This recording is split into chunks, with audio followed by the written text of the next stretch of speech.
கடலின் படகாய் வருவான் சிவனே, கை கொடுத்தென்றும் காப்பான் சிவனே. விடை பெற முடியா விளக்கம் சிவனே, அண்ணாமலையில் அருளும் சிவனே.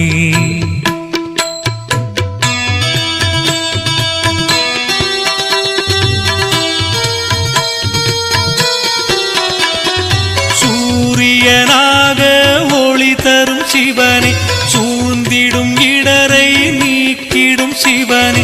ஆலயம் எங்கிலும் நிறைந்தவன் சிவனே, அண்ணாமலையில் அருளும் சிவனே. சந்திரனாக குளிர்ந்திடும் சிவனே, சமயத்தில் வந்து உதவிடும் சிவனே. சபரிநாதனை